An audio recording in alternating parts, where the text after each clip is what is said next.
எங்கள் வாழ்வும் எங்கள் வளமும் மங்காத தமிழ் என்று சங்கே முழங்கு. இன்னைக்கு நம்ம தெரிந்த தலைப்பு தெரியாத தகவல்ல என்ன பார்க்க போறோம்னா பனை முன் கொடி. இந்த பனை அப்படின்ற சொல்லுக்கு முன்னாடி கொடி அப்படிங்கிறது வந்துச்சுன்னா, கொடி இது போக வேற ஏதாவது சொற்கள் வந்துச்சுன்னா எப்படி புணரும் அப்படிங்கிறத நம்ம பார்க்க போறோம்.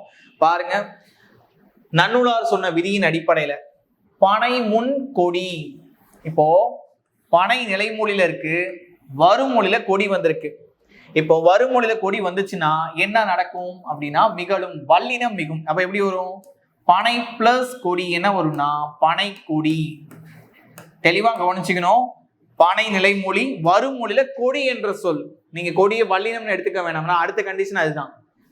அடுத்தது வருமொழியில வல்லின எழுத்துக்கள் வந்துச்சுன்னா இங்க கா வருது, இங்க இதுவும் இக்குதானே அப்படின்னு வல்லின எழுத்து தானே அப்படின்னு நீங்க கேட்கலாம். நான் என்ன சொல்றேன்னா பனை அப்படிங்கிறது நிலைமொழி, வருமொழியில கொடி என்ற சொல் வந்துச்சுன்னா வல்லினம் மிகுந்துரும். அடுத்தது வல்லின எழுத்துக்களா வருதுன்னு வைங்களேன்.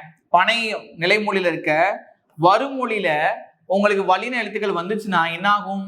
இந்த பனையில இருக்கக்கூடிய இன் கூட்டல் ஐல ஐ போயிட்டு ஐ வந்து போயிட்டு என்ன வரும்? ஆ வரும். அது எப்படி வரும்? உங்களுக்கு பனை பிளஸ் காய்ன்றது வரும். அதுக்கப்புறம் திரள்வரின் உறழ்வும் அப்படின்னா என்ன அர்த்தம்னா இந்த காய் அப்படிங்கிறதுல இக்கு வருமா? அப்ப இக்குக்கு இனமான எழுத்து என்ன அப்படின்னா இங்கு. அப்ப எப்படி வரும்? உங்களுக்கு ஃபுல்லா பனங்காய் அப்படிங்கிறது வரும். ரெண்டுமே டிஃப்ரென்ஸ் ஆகுச்சுங்க. பனை என்ற சொல்ல கொடி வந்துச்சுன்னா அது வந்து மிகுந்துரும்.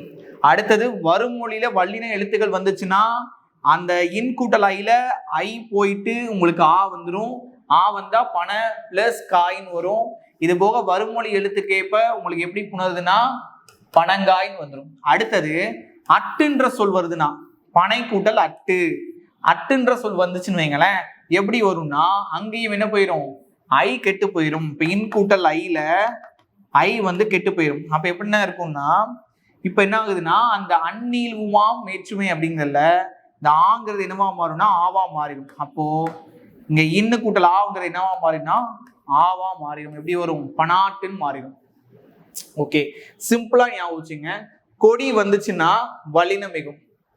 வேற வல்லின எழுத்துக்கள் வந்துச்சுன்னா உங்களுக்கு ஐ போயிட்டு ஆ வந்து உங்களுக்கு வல்லினத்துக்கு இனமான மெல்லினம் வந்துடும். நெக்ஸ்ட் அட்டுன்ற சொல் வந்துச்சுன்னா அதே மாதிரி ஐ போயிட்டு அந்த இது ஆவா மாறிடும். வருமொழியில கூட அட்டுங்கிறதுல ஆவா மாறிடும். அப்போ பனாட்டுன்னு மாறிடும். இது போன்ற நிறைய தகவலை பார்ப்போம். நன்றி, வணக்கம்.